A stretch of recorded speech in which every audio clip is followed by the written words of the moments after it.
Hello and good morning મિત્રો, કેમ છો બધા? મેથ્સના વિડિયો લેક્ચરમાં આપનું સ્વાગત છે. ચેપ્ટર 11 સંખ્યાઓનો આપણે અભ્યાસ કરી રહ્યા છીએ અને એના પણ છેલ્લા સ્વાધ્યાયમાં આપણે મુકામ છે અત્યારે મિત્રો. પ્રકીર્ણ સ્વાધ્યાય 11 આગળ આપણે વિડિયો લેક્ચરની અંદર પ્રકીર્ણ ઉદાહરણો પૂરા કર્યા હતા અને સ્વાધ્યાય 11.4 ના જે 7 થી 15 દાખલાઓ હતા એ પણ આપણે પૂરા કર્યા હતા. હવે આજે આપણે પ્રકીર્ણ સ્વાધ્યાય 11 ને આપણે ફાઇનલ ટચ આપી દેવાનો છે મિત્રો. જેવા તમે પ્રકીર્ણ ઉદાહરણો ગણ્યા હતા એવા જ પ્રકારના બધા જ દાખલાઓ છે એક પ્રશ્ન ટાઈપના છે. જે પ્રમાણે રકમ આપ્યો એ પ્રમાણે આકૃતિ દોરી એને સમજી અને આપણે જે મેળવવાનું છે એ કઈ રીતે મળશે. પહેલા દાખલો છે હંમેશા રકમ વાંચવાની નિરાતે, આકૃતિ ફિગર આઉટ કરવાનું, આકૃતિ કર્યા પછી શું આપેલું છે અને શું મેળવવાનું છે એના ઉપર થોડું કોન્સન્ટ્રેટ થવાનું અને પછી આપણે છે એ લખાણની શરૂઆત કરવાની હોય છે મિત્રો. એટલે કુલ પ્રશ્નવાળા એકદમ કાંઈ હોતું જ નથી મિત્રો, એકદમ સહેલા દાખલા હોય છે પણ આપણે થોડોક દાખલાની રકમને સમજવાની જરૂર પડે મિત્રો. તો કરીએ ચાલો મિત્રો. પહેલો દાખલો છે, એક પરવલયાકાર પરાવર્તકનો વ્યાસ 20 સેન્ટીમીટરનો છે અને એની ઊંડાઈ 5 સેન્ટીમીટર છે, તો એના નાભીના યામ મેળવવાના છે. તો આવો જ દાખલો આપણે એક પ્રકીર્ણ ઉદાહરણમાં પણ ગણી ગયા હતા, એના જેવો જ થશે. એટલે આકૃતિમાં તમને બતાવું છું. પરવલયાકાર પરાવર્તક આપણે x અક્ષ ઉપર એનો અક્ષ હોય એ રીતે લઈ લેવાનો. આપણે પુલ કીધો હોય તો y અક્ષ ઉપર પરવલય કહેવાનું. ચાલો, મોટા ભાગના ઉપવલય અને પરવલયના દાખલાઓ હોય છે આની અંદર. તો આ રીતે આપણે એક પરવલયાકાર પરાવર્તક લેશું.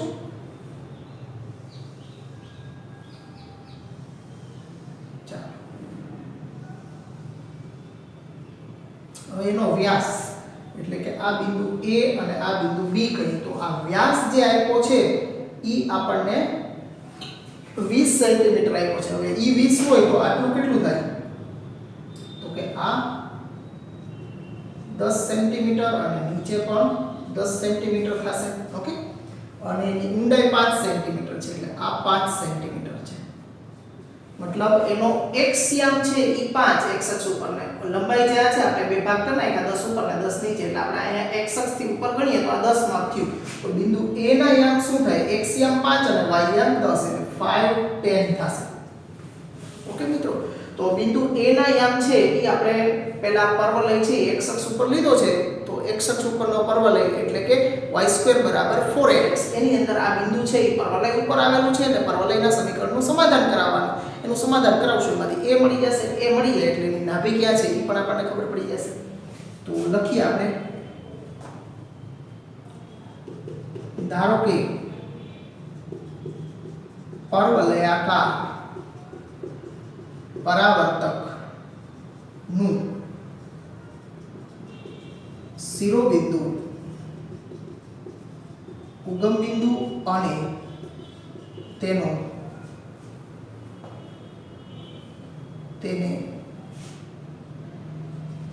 ધન x અક્ષ પર લીધેલ છે. ધન x અક્ષ ઉપર આપણે એને લીધો છે. તથા પરવલયાકાર પરાવર્તક નો વ્યાસ AB બરાબર 20 સેન્ટીમીટર છે અને તેની ઊંડાઈ ઊંડાઈ OM બરાબર 5 સેન્ટીમીટર છે. તેથી બિંદુ A ના યામ શું થશે મિત્રો? 5 10 થાય. બિંદુ A ના યામ 5 10 થાય. હવે પરવલયાકાર પરાવર્તક નું સમીકરણ y² બરાબર 4ax. બિંદુ A5 10 પરવલય પર આવેલું હોવાથી સમીકરણ 1 નું સમાધાન કરશે. ઓકે, તો એની અંદર x બરાબર 5 અને y બરાબર 10 મૂકી દઈશું આપણે. તો 10 નો વર્ગ એટલે આ બાજુ થશે 100 બરાબર 4a x બરાબર 5 એટલે અહીંયા 5 મૂકશું આપણે. તો આ 100 20a અને 20 પંચા 100. તો a બરાબર 5 આપણને મળ્યા છે. a બરાબર 5 મળ્યા છે એનો મતલબ કે નાભી છે એ ક્યાં આવેલી છે, એનો વ્યાસ છે ત્યાં જ આવેલી છે. તેથી પરવલયાકાર પરાવર્તકની નાભીના યામ SA0 બરાબર S50 છે. એટલે કે પરવલયાકાર પરાવર્તકની નાભી તેના વ્યાસ આગળ આવેલી છે. મતલબ કે નાભી જે આ 5 સેન્ટીમીટર ઊંડાઈ તેનો મતલબ અહીંયા જેની નાભી આવેલી છે મિત્રો. તો એકદમ સહેલો દાખલો. પહેલા જે માપ આપ્યા હતા એ માપ એના ઉપરથી પરવલયનું સમીકરણ આપણે ધન x ઉપર લીધો છે પરવલય એટલે એનું સમીકરણ y² બરાબર 4x લીધું છે આપણે. પછી બિંદુ A જે છે પરવલય ઉપર આવેલું બિંદુ કહેવાય એટલે એનું સમાધાન કરાવીએ એમાંથી a ની કિંમત મળે એટલે નાભી પણ મળી જવાની છે મિત્રો. નોંધી લો દાખલાને.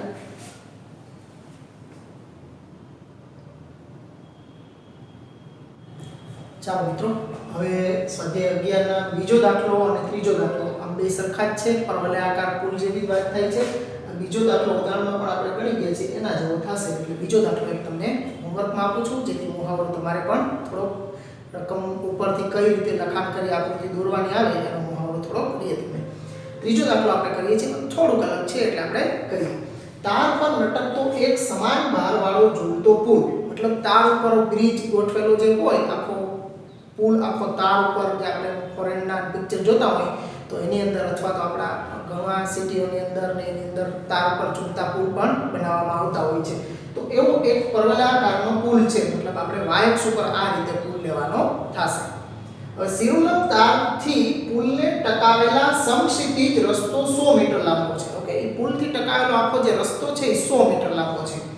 સૌથી મોટો તાર 30 મીટરનો છે અને સૌથી નાનો તાર છે 6 મીટરનો છે. તો પુલના કેન્દ્રથી 18 મીટર દૂર આપેલ આધાર આપતા તારની લંબાઈ કેટલી હશે એ આપણે મેળવવાની છે. તો આકૃતિ દોરું છું આ જે લેખન છે એના ઉપરથી એટલે તમને અંદાજો આવી જશે હમણાં.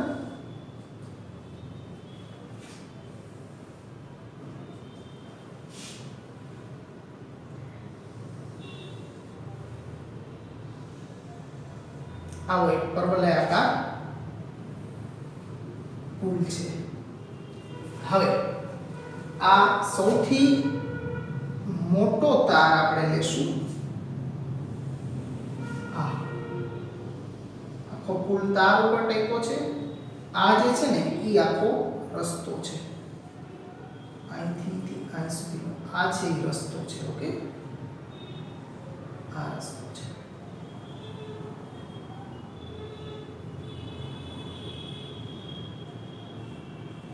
હવે આ જે આખો રસ્તો જે છે એ કેટલો છે? ટકાવેલ રસ્તો 100 મીટર છે. એટલે આ આખું ડિસ્ટન્સ 100 મીટર થયું. આ ડિસ્ટન્સ 100 મીટર. હવે આ 100 મીટર હોય તો આ 50 મીટર આ બાજુ થાય અને 50 મીટર આ બાજુ થશે. ઓકે, પછી સૌથી મોટો તાર 30 મીટર છે. એટલે આ આખો પુલ છે એમાં સૌથી મોટો તાર અહીંયા ફિટ થશે અને સૌથી નાનો તાર અહીંયા ફિટ થશે. સૌથી મોટા તારની લંબાઈ આપણને આપી છે 30 મીટર.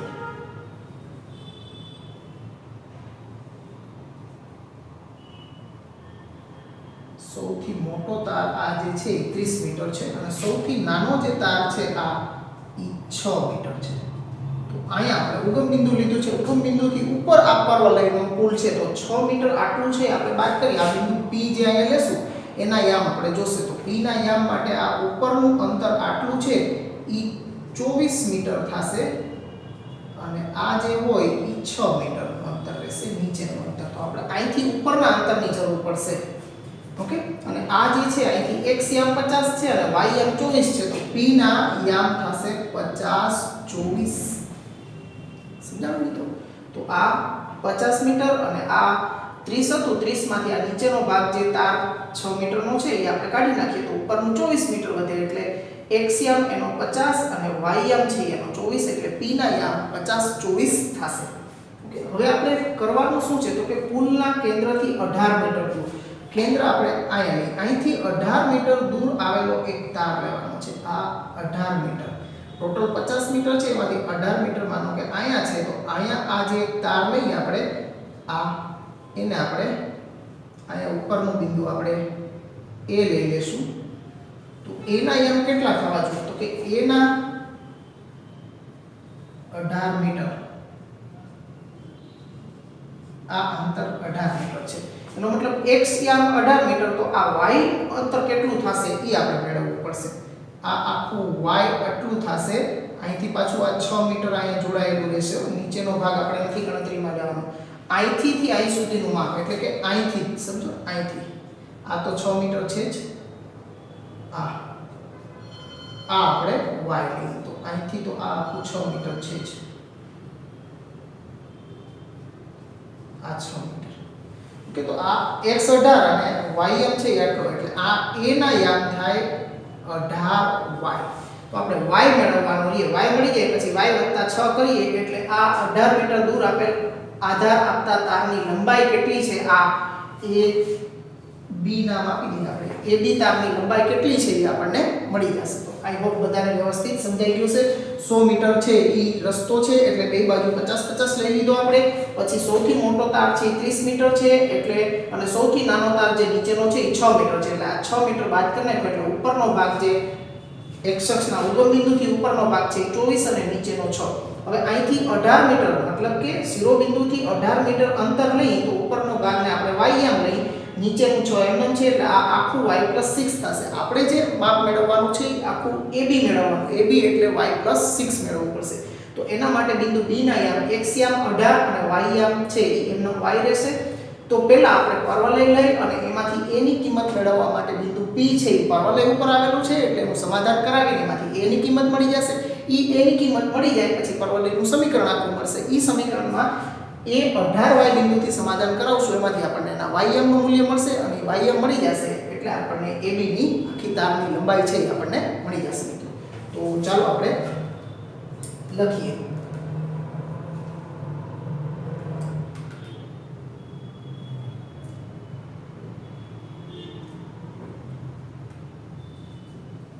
અહીં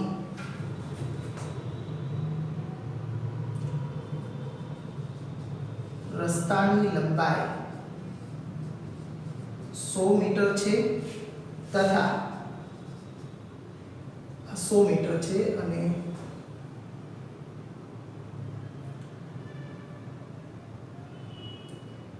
તથા સૌથી મોટો તાર 30 મીટર અને સૌથી નાનો તાર 6 મીટર છે.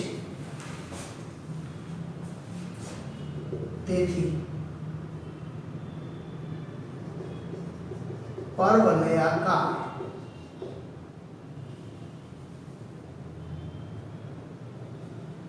પરવલયનું સમીકરણ x² બરાબર 4ay અને એક નંબર આપી દી.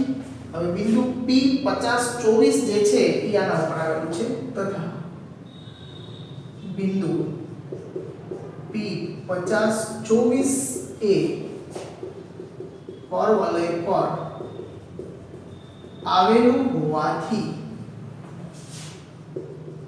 સમીકરણ 1 નું સમાધાન કરે. સમીકરણ 1 નું સમાધાન કરશે. ચાલો એમાં x બરાબર 50 મૂકશું એટલે આ 50 નો વર્ગ બરાબર 4a * a બરાબર 24. તો આ થશે 50 નો વર્ગ એટલે 25 25 2 0 બરાબર 4a * 24. ઓકે, a બરાબર 2500 ના છેદમાં 4 ગુણ્યા 24 25 ગુણ્યા 100 25 ચોકુ 100 અને 25 25 625 ના છેદમાં 24 અહીંથી આપણને a ની નિશ્ચિત કિંમત મળી ગઈ. આ a ની કિંમત છે સમીકરણ 1 માં મૂકી દઈ. સમીકરણ 1 માં a ની કિંમત લેતા a ની કિંમત x માં મૂકી દેશું એટલે x² બરાબર 4 * 625/24y 6 * 24 એટલે x² બરાબર 625 ના છેદમાં 6 * y. આને સમીકરણ નંબર 2 આપી દેશું. હવે આ 18 મીટર લંબા શિરોબિંદુથી કેન્દ્રથી 18 મીટર દૂર આપેલ આધાર આપતા તાર માટે આપણે મેળવીએ તથા બિંદુ A 18YA પરવલય પર આવેલું હોવાથી સમીકરણ 2 નું સમાધાન કરે. સમીકરણ 2 ની અંદર એનો x યામ 18 નો વર્ગ બરાબર 625 ના છેદમાં 6 * y એમ રાખશો અથવા તો સમીકરણ 2 માં x બરાબર 18 મૂકવાના y એમ મેળવવાનો છે આપણે.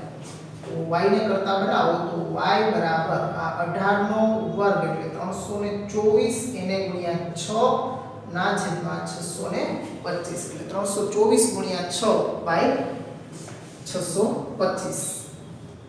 તો અહીંથી આપણને y આમ 324 ગુણ્યા 6 તમે કરશો એટલે 1944 થશે અને એને ભાગ્યા 625. તો y બરાબર આવીને ભાગાકાર કરશો તમે તો 6 * 13 = 18 એટલે 3.11 આવશે. 3.11 એટલે y નું મૂલ્ય તમને 3.11 મળી ગયું છે. તમારે જોઈએ છે આખો b એટલે y + 6 થશે.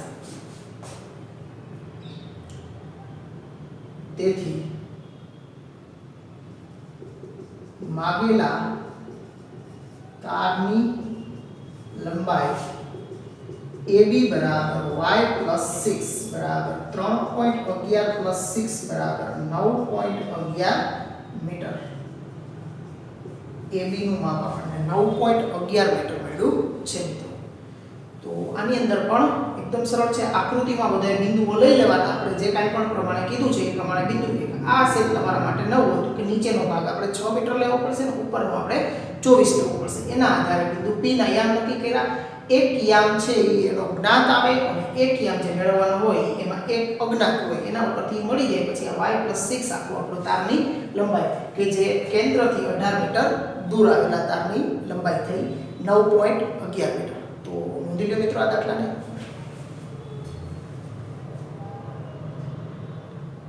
ચાલો મિત્રો પછીનો ચોથો દાખલો છે. એક કમાન અર્ધોપવલય આકારની છે એટલે અડધા ઉપવલય આકારની એક કમાન લેવાની છે આપણે. કમાન ઉપરની તરફ આમ વળેલી હોય એવી આપણે દરવાજામાંના કમાન આકારના દરવાજા હોય ને એ રીતે કમાન લેવાની છે આપણે. તે 8 મીટર પહોળી છે અને કેન્દ્ર આગળ 2 મીટર ઊંચી છે એટલે વચ્ચેના ભાગે 2 મીટર ઊંચી છે અને આખી જે કમાન છે એની પહોળાઈ 8 મીટર છે. તો તેના એક છેડેથી 1.5 મીટર અંતરે આવેલ બિંદુ આગળ કમાનની ઊંચાઈ કેટલી હશે એ આપણે મેળવવાની છે મિત્રો. તો આકૃતિ દોરીએ આપણે એટલે અંદાજો આવશે તમને આગળ.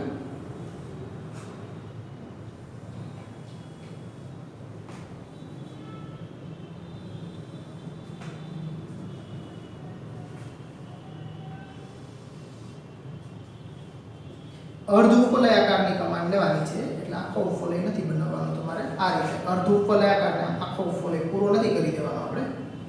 xy એક અર્ધ ઉપવલય આકારની કમાન છે. હવે એ 8 મીટર પહોળી છે એટલે 8 મીટર પહોળી છે. 8 મીટર એની પહોળાઈ છે. તો આ 8 મીટર પહોળી હોય તો આ બિંદુને આપણે A કહીએ, આ બાજુનું A' કહીએ તો આ 4 મીટર થાય અને આ પણ 4 મીટર થશે. અહીંયા બિંદુ B લઈએ તો એ કેન્દ્ર આગળ કેન્દ્ર ઉગમ બિંદુ લીધું છે એટલે કેન્દ્ર આગળ એ 2 મીટર ઊંચી છે. તો એક છેડેથી 1.5 મીટર કોઈ પણ એક છેડે A અથવા A' કોઈ પણ છેડેથી આપણે આ છેડાથી લઈ કે આ છેડાથી 1.5 મીટર અંતર ટોટલ 4 મીટર અંતર છે એમાંથી 1.5 મીટર અંતરે આવેલું આપણે આ રેખાખંડ પી ક્યુ લે, આવેલું બિંદુ ક્યુ હોય તો આ અંતર જે છે એ 1.5 મીટર છે. તો આ બાજુનું અંતર 4 - 1.5 એટલે આ અંતર કેટલું થશે તો કે 2.5 મીટર અંતર થશે. હવે આપણે મેળવવાનું છે તો આગળ કમાનની ઊંચાઈ આ કેટલી ઊંચી હશે, વચ્ચે 2 મીટર ઊંચી છે તો અહીંયા કેટલી ઊંચી હશે એ આપણે મેળવવાનું છે. તો એના માટે એનો વાયયામ છે આપણે મેળવવો પડે, ઊંચાઈ કેટલી છે આપણે મેળવવાની. તો બિંદુ P ના યામ શું થાય તો કે x યામ 2.5 અને y યામ m નો રહેશે. તો અહીંયા આપણી પાસે સમીકરણ તો મળી જશે કારણ કે a ના યામ OA બરાબર 4 થશે એટલે a બરાબર 4 અને OB બરાબર 2 થશે એટલે એના ઉપરથી b બરાબર 2 મળી જશે. તો ઉપરનું સમીકરણ તો આપણને સરળતાથી મળી જશે. પછી આ બિંદુ દ્વારા સમાધાન કરાવશું એટલે આપણને કમાનની ઊંચાઈ મળશે. અહીં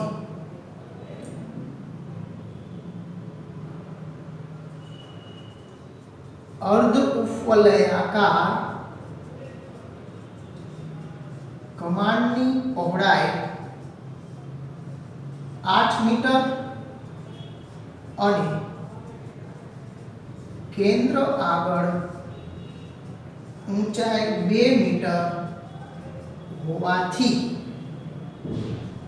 a બરાબર 8 મીટર અને OB બરાબર 2 મીટર. તેથી AO બરાબર OA બરાબર 4 મીટર. તેથી A બરાબર 4 મીટર અને B બરાબર 2 મીટર થશે. કારણ કે OB એ B થશે અને આ છે એ A થશે. તો ઉપવલયનું સમીકરણ આપણે લઈએ.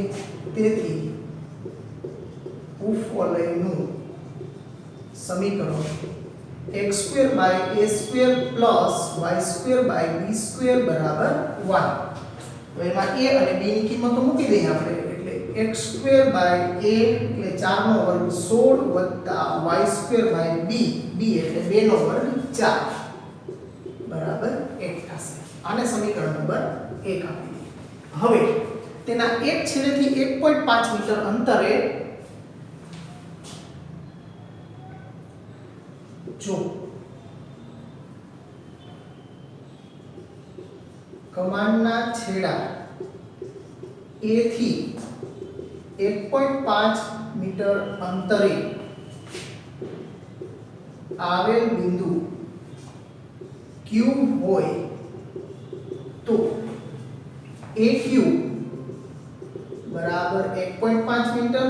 તેથી આ AQ 1.5 મીટર તો OQ બરાબર OQ કેટલું થશે તો કે OA માઈનસ AQ બરાબર 4 માઈનસ 1.5 બરાબર 2.5 મીટર થશે. હવે એની ઊંચાઈ આપણે ધારી લઈએ. ધારો કે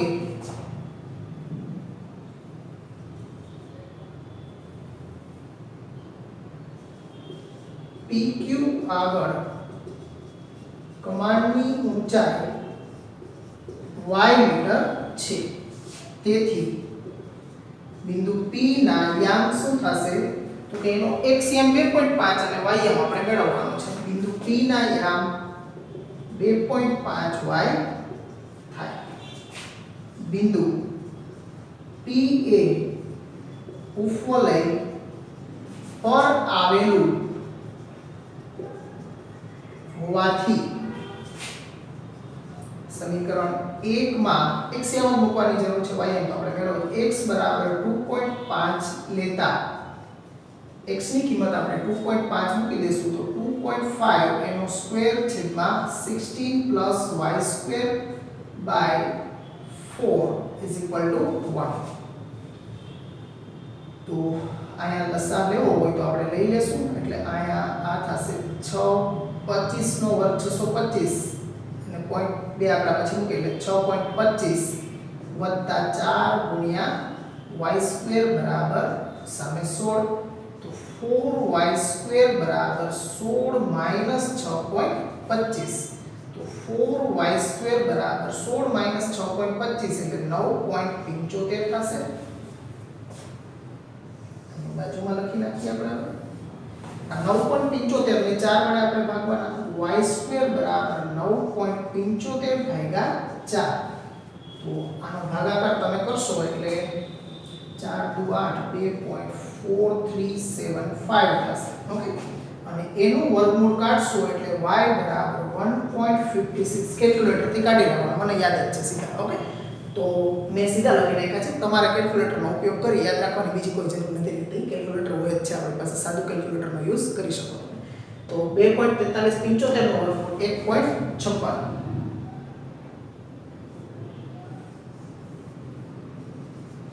તો આપણને આ ym છે મેળવવાનો તો કમાન્ડની ઊંચાઈ મળી ગઈ. તેથી માગેલ કમાન્ડની ઊંચાઈ y બરાબર 1.56 મીટર છે. ઓકે, તો એકદમ સરળ દાખલા હોય છે. થોડુંક લખાણ આવે ઓલા દાખલાઓની કમ્પેરમાં, પણ સમજીને જો તમે તમારા હાથથી કેલ્ક્યુલેટ થવા જરૂરી છે. તમારા હાથથી કેલ્ક્યુલેટ કરીને કરો એટલે આ દાખલા પણ એટલા જ ઇન્ટરેસ્ટિંગ હોય છે મિત્રો. નોંધી લો દાખલાને. ચાલો મિત્રો, એના પછી પાંચમો દાખલો છે આપણે ઉદાહરણ 19 કર્યું એવો સેમ ટુ સેમ છે. જેમ મેં તમને ગણાવ્યું છે એ જ રીતે તમારે ગણવાનું છે. ઓકે, બીજી રેફરન્સમાં કંઈ જોવાની જરૂર નથી, નહીં તો લેન્ધી થોડું થઈ જશે. એટલે બેટર છે કે તમને ટેક્સ્ટબુક પ્રમાણે મેં જે ગણાવ્યું છે એ જ પ્રમાણે તમારે ગણવાનો છે. cos θ અને sin θ મેળવી અને પછી cos² θ + sin² θ 1 નિત્યસમની અંદર કિંમત મૂકી દેશો એટલે માગેલા ઉપવલયનું સમીકરણ મળી જશે. P નો બિંદુ ગણ. એટલે આ પાંચમો છે એ એક હોમવર્કમાં કરવાનું છે. છઠ્ઠા દાખલા ઉપર આવો. તો પરવલય x² બરાબર 12y ના શિરોબિંદુ એનું ઉગમ બિંદુ થશે અને નાભિલંબના અંત્યબિંદુથી બનતા ત્રિકોણનું ક્ષેત્રફળ મેળવવાનું છે. તો દોરી આકૃતિ આપણે x અક્ષ ધન y અક્ષ ઉપર પરવલય આવેલો છે એટલે આપણે ધન y અક્ષ ઉપર પરવલય દોરશું.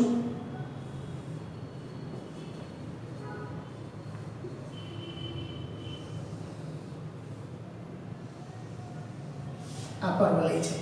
ઓકે, પરવલયના શિરોબિંદુ ઉગમ બિંદુ 0 0 છે અને નાભિ છે એ આપણે અહીંયા લેશું તો આ એના નાભિલંબના અંત્ય બિંદુઓ થશે.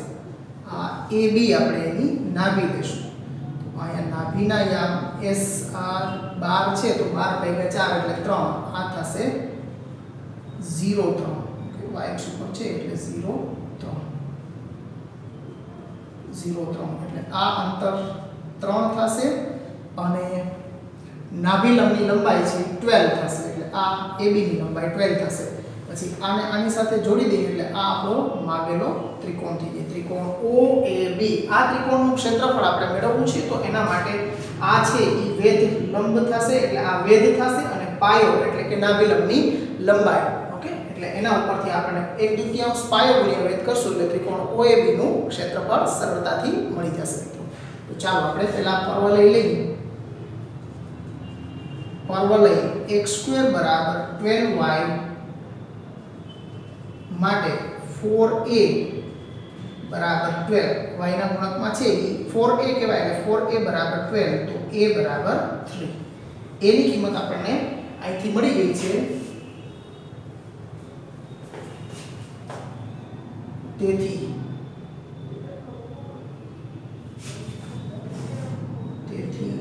નાભિના યામ SA0 બરાબર S0a બરાબર S03 છે તથા OS બરાબર 3 અને નાભિલંબની લંબાઈ AB બરાબર 4a બરાબર 4 × 3 તો AB બરાબર 12 આપણી પાસે છે. હવે ત્રિકોણ OAB આપણે લેશું. હવે ત્રિકોણ OAB નું ક્ષેત્રફળ બરાબર 1/2 પાયો ગુણ્યા વેધ. તો 1/2 પાયો થશે AB, આ પાયો થશે, આ વેધ થશે AB ગુણ્યા OS. તો 1/2 AB છે 12 અને OS છે 3.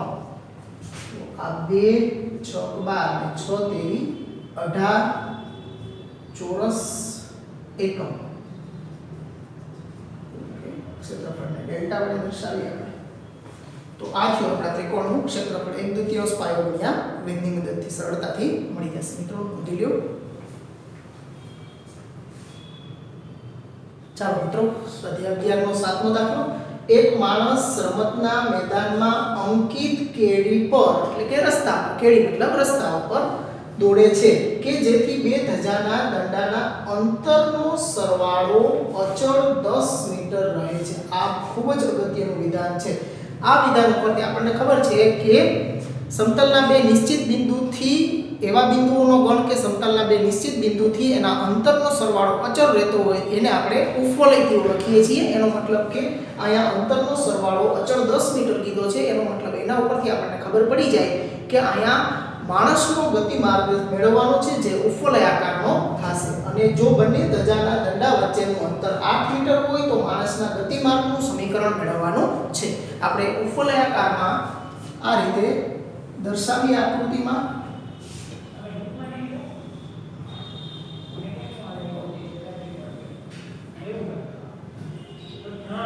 ઓકે, અહીંયા બે S અને S' જે નાભીઓ છે અહીંયા આગળ આપણે ધ્વજાદંડ દોરીએ. આપણે એક આયા અને એક આયા છે. આ બે ધ્વજદંડ દોરી દીધા છે આપણે. અને અહીંયા માણસનું સ્થાન P આગળ, અહીંયા માણસ છે. ઓકે, તો આ બેના અંતર S થી P અને SP અને S', આ અંતરોનો સરવાળો અચળ 10 મીટર એ છે. એ આપણને આપી દીધો છે અને આપણે જાણીએ છીએ વ્યાખ્યામાં પણ આપણે લખ્યું હતું SP + S' કેટલું થાય તો કે 2a જેટલું થાય. એનો ઉપયોગ કરી અને a મળી જશે આપણને. અને બે ધ્વજાદંડા એટલે કે નાભીઓ વચ્ચેનું અંતર છે એ આપણને 8 મીટર આપ્યું છે. નાભીઓ વચ્ચેનું અંતર 2ae બરાબર 8, તો ae બરાબર 4 મળી જશે. એના ઉપરથી b² મેળવી લેશું. એટલે આ રીતે આપણને x² a વર્ગ અને b વર્ગ મળી જશે. પછી ઉપવલયનું સમીકરણ તો સરળ જ છે. અહીં સ્પષ્ટ છે કે માણસનો ગતિમાર્ગ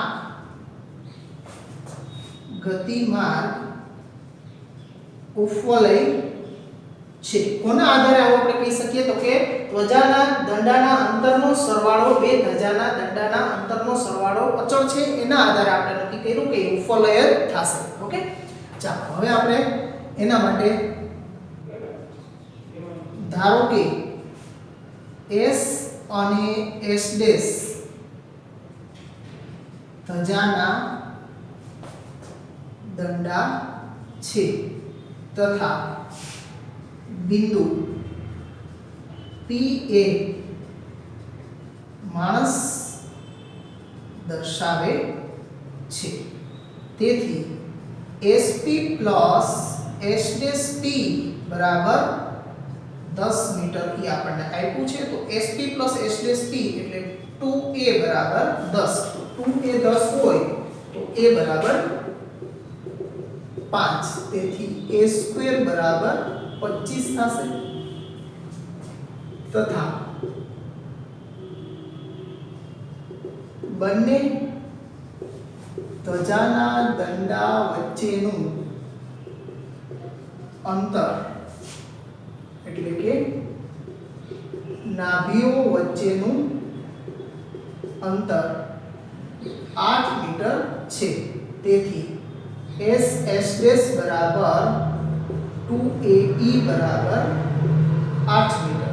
તો ae બરાબર 4. ઓકે, તો ae નું મૂલ્ય આપણને મળી ગયું છે. હવે b² બરાબર a² * 1 - e². ઓકે, ખાસ ધ્યાન રાખવાનું અતિવલયમાં e² - 1 અને ઉપવલયમાં 1 - e² હોય છે. કારણ કે બેયમાં બાકી તો બધું સરખું હોય છે. એટલે b² બરાબર a² - a² e². a² ના અંદર બે સાથે ગુણી દીધા છે. તો तो b² a² નું મૂલ્ય 25 છે માઈનસ ae બરાબર 4 નો વર્ગ 16 તો b² બરાબર 9 a² અને b² બે મળી ગયા એટલે ગતિમાન તો થઈ ગયું તેથી ઉપવલયનું સમીકરણ x² a² y² b² બરાબર 1 તો a² 25 વત્તા y² 9 બરાબર 1 જે માણસનો ગતિમાર્ગ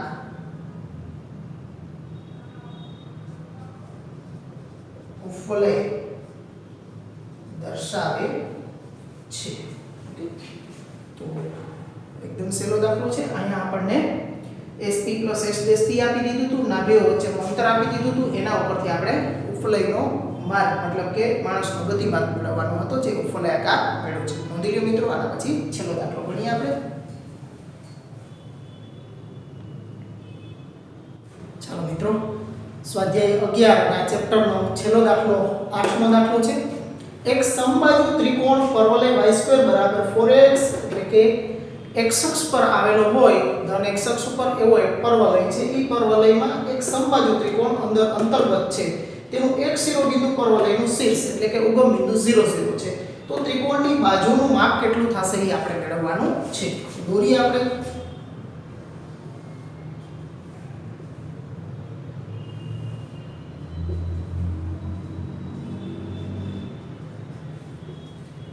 આ પરવલય દોર્યું આપણે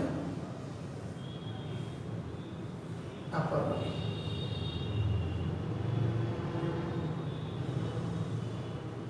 આ ત્રિકોણ જે દોરીએ છીએ એ સમબાજુ ત્રિકોણ છે ઓકે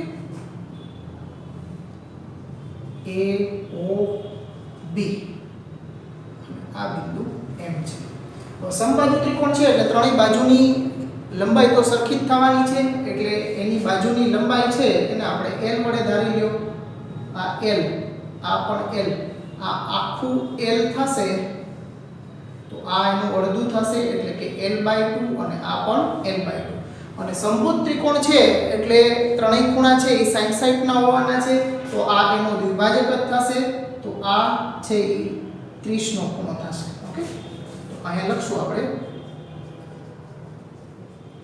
ધારો કે પરવલય y² બરાબર 4ax ની અંતર્ગત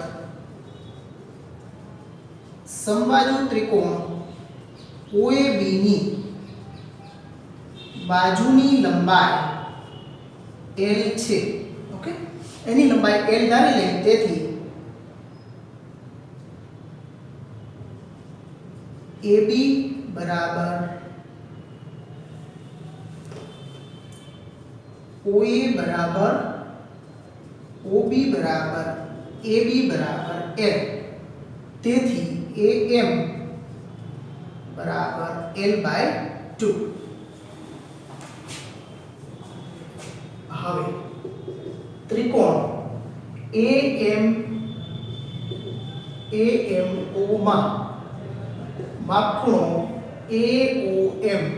AOM બરાબર 30 ઓકે આ આખો 60 થાય આપણને ખબર છે એટલે આ ખૂણો આપણે 30 નો લીધો છે તો એના ઉપરથી આપણે જોઈએ છીએ OM નું માપ OM એટલે પાસેની બાજુ અને કર્ણ એટલે cos θ એટલે cos 30 બરાબર OA ના છેદમાં સોરી OM પાસેની બાજુ છેદમાં કર્ણ એટલે OA cos 30 નું મૂલ્ય થશે √3/2 OM એ આપણે એમ નામ રાખશું અને OA છે એ L છે એટલે OM નું માપ આપણને મળશે √3L/2 તો આના ઉપરથી આપણને આ માપ OM એ મળી ગયું અને AM એ મળી ગયું છે તો એના ઉપરથી બિંદુ A ના યામ આપણને મળી જાય તેથી બિંદુ A ના યામ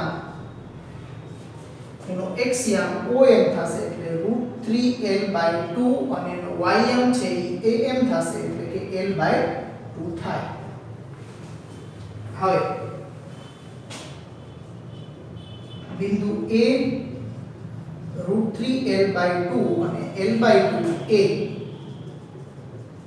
પરવલય y² બરાબર 4ax પર